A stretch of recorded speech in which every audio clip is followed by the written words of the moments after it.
Before you watch this episode of our cityCURRENT radio show, I want to invite you to join cityCURRENT's e-learning and online personal development platform called GrowthCurrent. I'm Jeremy Park, host of the cityCURRENT radio show and CEO of cityCURRENT.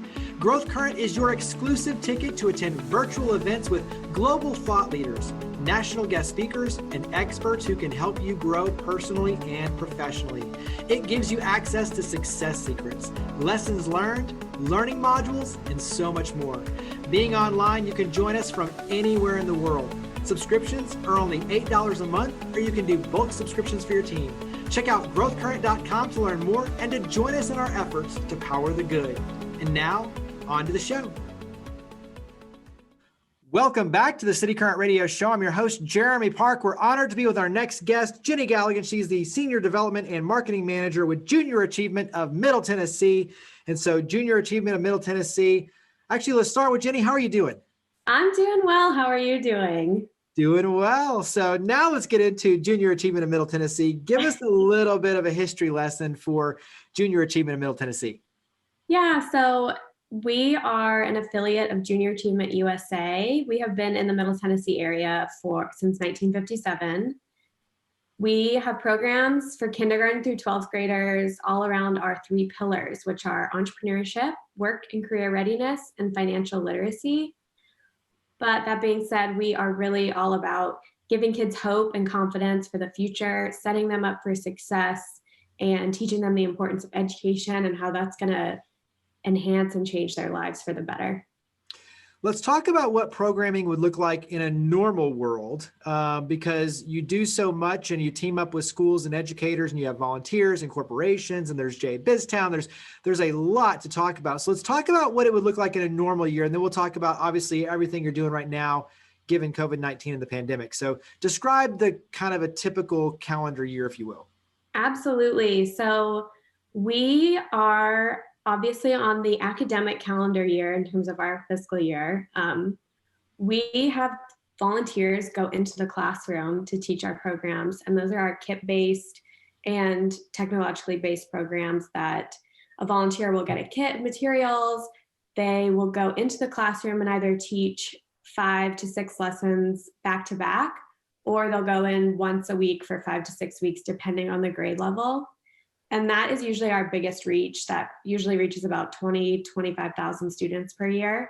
We also have J BizTown, which is one of our capstone programs. That is mostly a 5th grade program where kids do about 4 to 6 weeks of in-classroom lessons, and then they apply for jobs, interview for jobs, and then they come to our city, which is a 5,000 square foot mock city inside our facility, and they run the town for the day.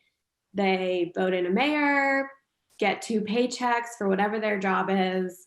And it's a really, really awesome program. We also just finished building our JA Finance Park, which is our middle and high school program all about financial literacy and career readiness. So kids also do 4 to 6 weeks of in-classroom lessons, then come to our facility and get an iPad that has a life scenario on it. And they'll get their family situation, if they're married, if they have kids, their age, usually late 20s, their job, their income, their education, their student debt, the taxes that are real, that actually get taken out of everyone's paychecks. And then they basically have to budget for a whole month and see what it's like to be a real adult. So all of our programs are very experiential, very hands-on, especially J BizTown and J Finance Park. And that's what makes them so memorable and so important for our kids, because it's not just mom or dad or grandma, grandpa, your teacher telling you what's going on. It's a volunteer giving you real life experience, telling you about what it takes to succeed in our economy. Yeah, and it's definitely something that it is amazing to watch unfold.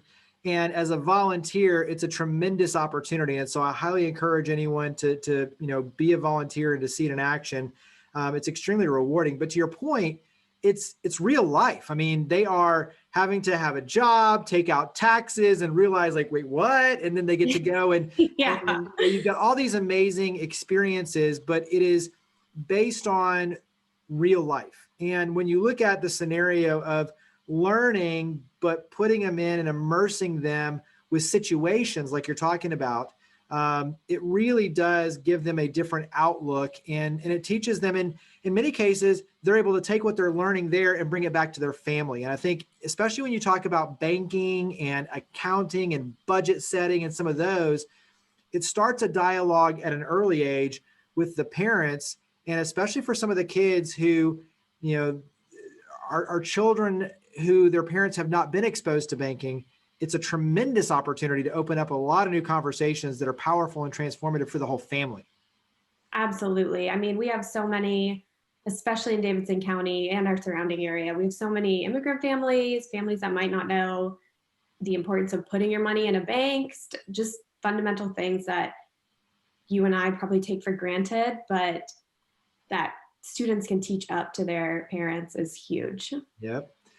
Carry the entrepreneurial thread forward as well, because this is a big piece of the platform on your end. And so talk about, you know, kind of orchestrating in that, and then we'll switch over and talk about COVID-19 and the pivots, but talk about entrepreneurialism. Yeah. So just personally, you don't have to start your own business to be an entrepreneur. I think it's very important for our kids to know how businesses work, what becomes from investment, from an idea to getting investors, and then all the way to liquidation at the end, which is something that one of our big high school programs, JA Company program, teaches everyone. But I mean, you can be an entrepreneur in anything you do.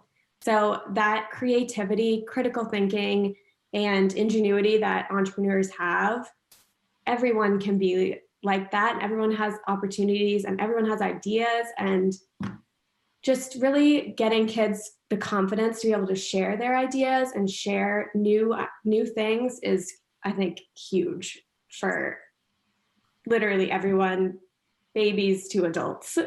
Yeah. And I mean, to your point, it's creative problem solving. It's looking at situations and areas that might have a gap or a problem in our community and saying, hey, I want to be part of the solution, and what can I create that's going to add value?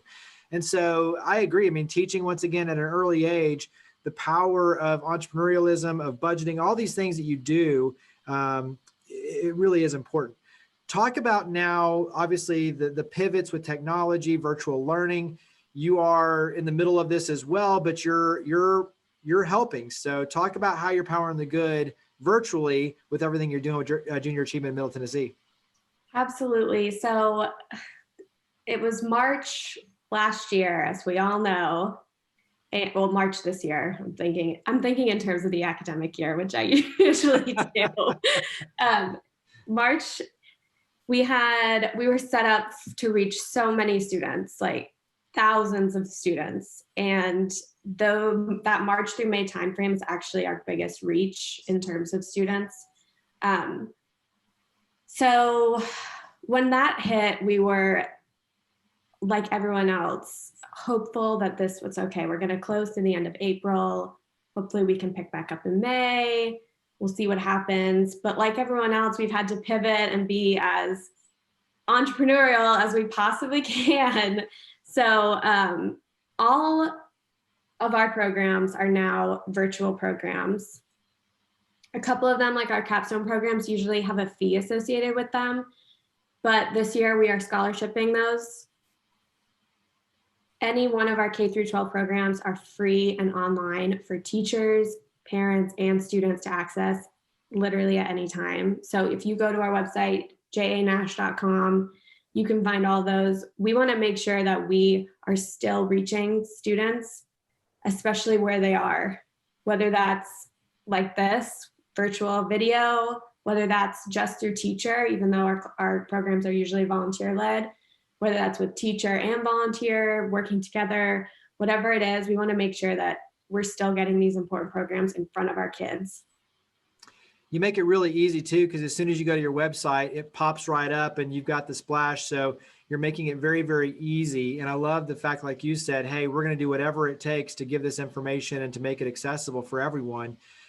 Share, on your end, as you mentioned, I think for all of us, we thought, okay, we'll hunker down and then we'll make it through. But obviously now we're into March 157th or whatever it is at this point. Yeah. What's something that you all have learned going through this that you think is going to make Junior Achievement of Middle Tennessee stronger coming out? And I think the virtual piece of this is something that really does add a tremendous amount of value and opportunity, not only when you get back in person, but you can expand this out even greater. So I think that's something that is going to make you stronger. But what else do you think is really going to make you stronger coming out? Yeah, I think you hit the nail on the head. The silver lining for us is that a lot of our programs, we were transitioning to a more technologically based program in general. But this is allowing us to reach rural counties that we might not have been able to reach before. We cover 22 counties in Middle Tennessee. Obviously, Davidson, Williamson, Wilson, Sumner, those ones surrounding us geographically are our highest hitting student numbers. But the real problem for the rural counties is A, transportation, and B, finding enough volunteers to go into the classroom. So really this is allowing us to expand that and getting this in front of the kids who may not have had it already, which is huge because JA is about every kid. And again, we think that this is so important that kids should have it. Yeah. And I think, kind of back to your point about yourself being entrepreneurs, it does really create some new ways of looking at it and problem solving and saying, okay, here are some of the gaps, even for the communities that we serve, being transportation and barriers and volunteers and things. And so we can now leverage all of these new opportunities to really go out and help. And so I think it's reframing the perspective, but it does allow you to reach a lot more individuals and students than you normally would before. So in a good way, that's a powerful opportunity. Talk about how we can help. How can the community help? And obviously right now, everything you're doing still, fundraising is a big need, but how can we help? Absolutely. So I'll cover fundraising first. One of the huge things for nonprofits all over the place is events. We are a very event-focused, funded, if you will. And so because of COVID-19, we've had to postpone some of our events, cancel one. That's been really hard on us. And it's hard for everyone. I mean, it trickles down staff, board, and then students. So we are always looking for people to support us. We are 100% funded by the community. And there are a bunch of different ways you can get involved in terms of supporting. And I would just ask, please reach out, go to our website, see what you might be interested in, if it's coming to one of our events, or because trust me, we have got a lot of different events for all kinds of interests. Or just sponsoring a student, sponsoring a class, that's huge for us too. And then at the same time, we have so many volunteer opportunities. Right now, we're really looking for virtual volunteers. And I know some organizations all the employees are staying home, and that's totally fine. You can volunteer just from the comfort of your home office or your couch. And so we are updating our volunteer opportunities all the time on our website. Give us an idea when you talk about a virtual volunteer, what sort of things, activities, responsibilities would a virtual volunteer have? So tease us a little bit. Yeah, so there's a few different ways. Right now, we are actually actively looking for volunteers to come to our facility and film videos that will be pre-recorded and then shown within JA BizTown and JA Finance Park Virtual. And we have a ton of opportunities. And if you are uncomfortable coming to our facility, you can definitely do it from home. And then we also are offering many different ways for our programs to happen this year. One is fully teacher-led, so that wouldn't require a volunteer. Another is teacher-led with volunteer infusion. So that can either be a pre-recorded thing, so you don't have to, you can just do it anytime and send it in, and then it will really supplement that program. Or you can beam in live to the classroom, whether the kids are in the classroom or the kids are watching. Either way, that works. And then the other is volunteer-led completely, which wouldn't be pre-recorded, but you would be teaching the class like you and I are talking right now. And we give you all the tools, all the training, everything you need.